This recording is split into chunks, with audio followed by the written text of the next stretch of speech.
नमस्कार दोस्तों, मैं रवि पाठक और आप देख रहे हैं टीवी 9 डिजिटल। हमारे देश में जो सबसे बड़ा मुद्दा है फिलहाल वो है महंगाई का। महंगाई लगातार बढ़ रही है। पेट्रोल और डीजल की जो कीमतें हैं वो लगभग 90 से 100 और कई राज्यों में, कई शहरों में तो 100 से ज़्यादा जो है वो पेट्रोल की कीमत पहुंच चुकी है। सीएनजी भी लगभग, पेट्रोल और सीएनजी के दाम में बहुत ज़्यादा फर्क अब नहीं रहा है। सीएनजी भी लगभग 80, 85 और 75 से तो ऊपर ही है। तो सबसे बड़ा सवाल यह है कि क्या वो दिन हमें देखने को मिलेगा जब पेट्रोल और डीजल के जो दाम है वो अचानक से कम हो जाए, यानी कि लगभग 1 लीटर पेट्रोल पे 20 से 25 या 30 रुपए तक की जो है वो कटौती हो जाए। ये कैसे हो सकता है? क्योंकि ये वो मुद्दा है जो हमेशा से ऊपर रहा है। जब भी बात महंगाई की होती है तो सबसे पहले बात आती है तेल की, यानी कि पेट्रोल, डीजल, सीएनजी, इन सब चीज़ों की बात होती है। ये सिर्फ एक महंगाई का मुद्दा तो है ही है, साथ ही साथ राजनीतिक मुद्दा भी है। इसीलिए यहाँ पर बात करनी ज़रूरी है कि ये कम कैसे हो सकता है। सीधे सीधे सरकार के हाथ में है, सरकार कैसे कम कर सकते हैं उस पर बात करेंगे। अब मैं आपको बता देता हूं कि मामला क्या है। दरअसल जीएसटी काउंसिल की बैठक हो रही है और ऐसे में ये बताया जा रहा है कि अगर जीएसटी में पेट्रोल और डीजल को लाया जाए तो बहुत बड़ा असर पड़ेगा, रेट सीधे कम हो जाएंगे और महंगाई जो बढ़ रही है लगातार वो कंट्रोल हो सकती है। कैसे, वो मैं आपको बताऊंगा, लेकिन उससे पहले आप समझ लीजिए कि फिलहाल जो पेट्रोल की कीमत है वो कैसे तय होती है। देखिए, पेट्रोल का जो बेस प्राइस है, बेस प्राइस कहने का मतलब यह है कि जो हम कच्चा माल खरीदते हैं, यानी कि जो क्रूड ऑयल हम खरीद रहे हैं, वो जब जहाँ से आ रहा है इंडिया में आने का, और टोटल उसमें ये 53 रुपीज़ करीब जो है लगभग, इसमें ट्रांसपोर्ट चार्ज यानी कि लाने का किराया और प्लस बेस प्राइस ये 53 है। अब इसमें होता है कि ये एक्साइज ड्यूटी है, एक्साइज ड्यूटी जो कि केंद्र सरकार लगाती है, ये सेंट्रल गवर्नमेंट की तरफ से लगाई जाती है, ये एक टैक्स है। इसके साथ वैट ये स्टेट गवर्नमेंट लगाती है, यानी कि एक्साइज ड्यूटी जो केंद्र ने लगाया, उसके बाद वैट जो स्टेट ने लगाया, ये दोनों एक तरीके से टैक्स है। और ये टैक्स अमाउंट जो है लगभग कितना हो गया, 27 + 20 = 47 लगभग। और डीलर का कमीशन है, जो पेट्रोल पंप डीलर है उसका जो कमीशन लगभग 3 रुपये 78 पैसे, ये पर लीटर है। ये सारी चीज़ें पर लीटर है, यानी कि ये 1 लीटर की बात मैं बता रहा हूँ।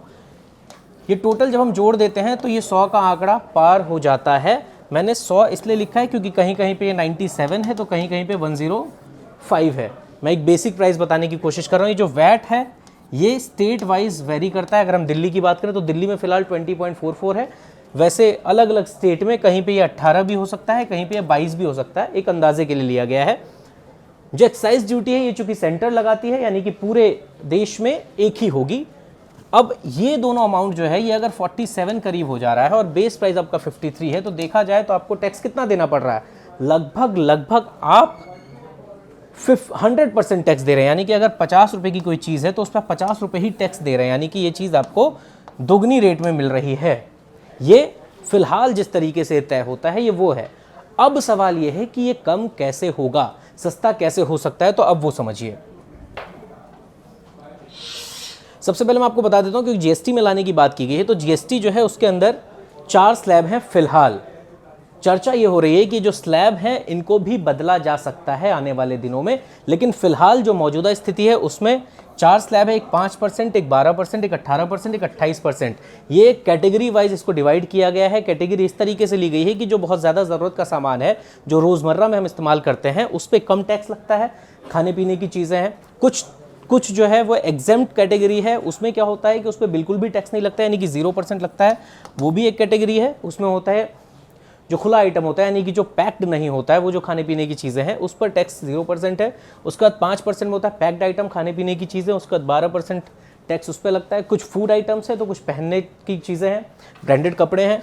18% टैक्स एंटरटेनमेंट और मूवी वगैरह पर लगता है। 28% टैक्स यानी कि ये लग्जरी आइटम पे लगता है। तो कुल मिला के इस तरीके से इसको डिवाइड किया गया है कि आप जितना महंगी चीज़ें आप लेने जाएंगे, यानी कि जो चीज़ आम आदमी से जुड़ी हुई है उस पर कम टैक्स, जो चीज़ हर किसी के मतलब की नहीं है उस पर टैक्स ज़्यादा लगता है। तो ये इस तरीके से डिवाइड किया गया है। इसका आगे कैसे यूज़ हो सकता है वो भी आपको बताऊंगा, लेकिन अब मैं आपको समझा देता हूं कि अगर पेट्रोल को जीएसटी के अंदर लाया जाए तो कैसे कम हो सकता है। ये देखिए, ये जो मैंने आपको पहले बताया था अभी किस तरीके से डिसाइड होता है।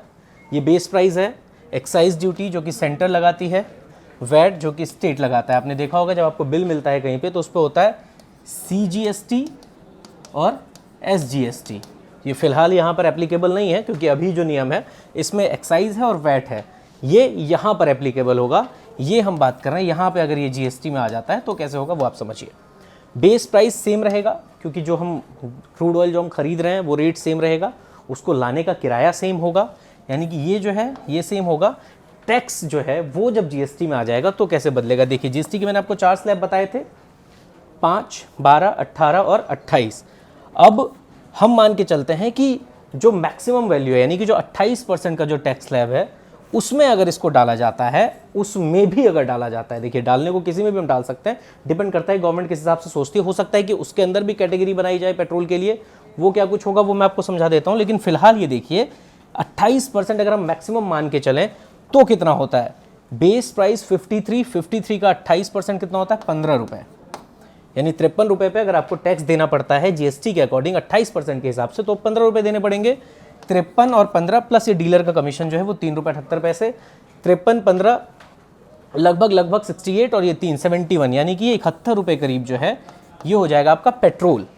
डीजल थोड़ा और कम हो जाएगा, सीएनजी थोड़ा और कम हो जाएगा, यानी कि सीएनजी की जो रेट है वो लगभग 50 के आसपास आ सकते हैं अगर ऐसे हुआ तो। अब यहां पर समझने वाली बात है कि जीएसटी में लाया क्यों नहीं जा रहा है। जीएसटी आज तो इंट्रोड्यूस किया नहीं गया, जीएसटी को इंट्रोड्यूस किए हुए 6 साल हो चुके हैं, तो 6 सालों तक लाया क्यों नहीं गया, उसके पीछे क्या रीजन है वो मैं अभी आपको बता देता हूं। लेकिन उससे पहले समझिए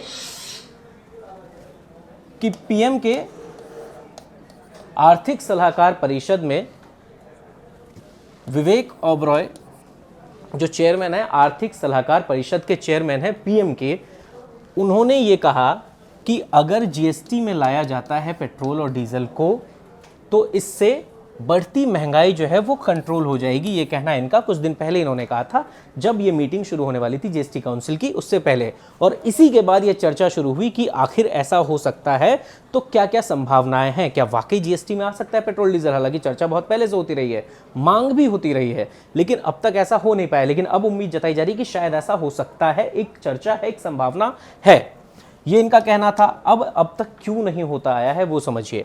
हरदीप सिंह पुरी केंद्रीय मंत्री, इन्होंने कहा कि केंद्र हमेशा से तैयार है, केंद्र को खुशी होगी अगर जीएसटी के अंदर पेट्रोल और डीजल को लाया जाए, लेकिन राज्यों को दिक्कत होगी, यानी कि जो खजाना है, जाहिर सी बात है आपने देखा जो टैक्स है, जहां एक तरफ लगभग 50% अमाउंट जो है वो टैक्स का मिल रहा है गवर्नमेंट को, चाहे वो स्टेट गवर्नमेंट हो या फिर सेंट्रल की गवर्नमेंट हो, वहीं पे अगर ये 28% पर आकर अटक जाएगा तो 28 और 50 यानी कि 22% का सीधा सीधा नुकसान हो जाएगा।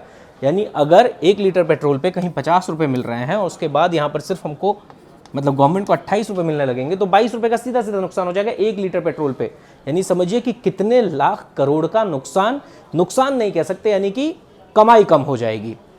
यही वजह है कि अब तक इसको नहीं लाया गया। हालांकि सिर्फ पेट्रोल और डीजल ही नहीं है, इसके साथ साथ जो लिकर है वो भी जीएसटी में नहीं आता है, तो ये 2 आइटम फिलहाल अलग हैं। लेकिन पेट्रोल डीजल की बात की जा रही है कि इसको लाया जाए। एक और तरीका क्या हो सकता है, जो मैं आपको बता रहा था कि जीएसटी का जो स्लैब है वो मैंने आपको बताया। ये देखिए जो फिलहाल 4 स्लैब हैं, 1 2 3 और ये 4, इसमें अभी हमने बात की है मैक्सिमम स्लैब में। अगर मैक्सिमम स्लैब में ला दिया जाए तब क्या रेट होगा, तब लगभग 70 के आसपास होगा आज के हिसाब से। अब एक चीज़ समझिए कि इसी में क्यों, इसमें भी आ सकता है क्योंकि ये इसेंशियल है, पेट्रोल ज़रूरत की चीज़ है और रोज़मर्रा की चीज़ है। बिना पेट्रोल के आप एक दिन नहीं चल सकते, क्योंकि आपको ट्रांसपोर्ट में चाहिए, चाहे आप कहीं जा रहे हैं, आ रहे हैं, कोई सामान ही जा रहा है, खाने पीने की चीज़ें हैं, उसको जब आप भेजते हैं कहीं पे या आपके घर तक जब कोई सामान पहुंचता है तो वो जाहिर सी बात है कि किसी न किसी ट्रैवल के थ्रू ही आता है, तो वहाँ पर भी पेट्रोल कंजप्शन है। तो वो यानी कि रोज़मर्रा में आने वाली चीज़ है, तो जाहिर सी बात है कि फर्स्ट स्लैब में होना चाहिए 5% में, लेकिन इससे बहुत ज़्यादा घाटा लगेगा गवर्नमेंट को। इसलिए एक हम मान के चल रहे कि मैक्सिमम 28 अगर इसमें भी आ जाता है तो भी आम लोगों के लिए बहुत ज़्यादा फ़ायदेमंद है। लेकिन हो सकता है कि बहुत सारे सुझाव दिए जाएं, तो एक सुझाव ये भी हो सकता है कि हम क्या कर सकते हैं कि जो पेट्रोल है उसको भी जो हम कैटेगरी में बांट लें कि किस किस आदमी को कितने कितने पेट्रोल की ज़रूरत होती है। लाइक अगर हम इंडस्ट्री की बात करें, बल्क अमाउंट में पेट्रोल की ज़रूरत होती है, तो ये एक आम आदमी से जुड़ी चीज़ नहीं है। इंडस्ट्री में अगर यूज़ किया जा रहा है तो हो सकता है कि वहाँ पे 28% रखा जाए, यानी कि पेट्रोल के यूज़ के ऊपर डिपेंड करता है कि उसको किस कैटेगरी में हम डाल सकते हैं। एक आम आदमी, मान लीजिए कि 2 व्हीलर चला करके आप जा रहे हैं, आप रोज़ उससे ऑफिस आते जाते हैं, तो आपके लिए वो बहुत ज़्यादा इंपॉर्टेंट है, तो हो सकता है कि उसको जो है 5% की कैटेगरी में रखा जाए, ये भी फैसला हो सकता है। अगर चाहे गवर्नमेंट तो ऐसा कुछ कर सकती है जिससे कि इसको हम कैटेगराइज कर लें, ताकि यहाँ का जो नुकसान है वो गवर्नमेंट को ज़्यादा ना करना पड़े। यानी कि अगर जिस आम आदमी की जितनी ज़रूरत है उसको उतना ही टैक्स देना पड़े, और जहाँ पर जैसे लग्जरी गाड़ियाँ हैं वो जब पेट्रोल यूज़ कर रहे हैं तो उनके लिए हो सकता है कि टैक्स जो है आप ज़्यादा कर दें। तो इस तरीके से अगर आप कैटेगरी वाइज बांट लेंगे तो हो सकता है कि जो नुकसान यानी कि जो घाटा होने जा रहा है अगर जीएसटी में डालने से, तो उसकी भरपाई की जा सकती है। ये एक सुझाव है, लेकिन सवाल यह है कि क्या पेट्रोल और डीजल को वाकई जीएसटी में लाया जाएगा। अगर आपको ये वीडियो पसंद आया है तो वीडियो को लाइक कीजिए, शेयर करना बिल्कुल भी मत भूलिए, और इस तरीके की और जानकारी लेने के लिए हमारे चैनल को सब्सक्राइब कीजिए।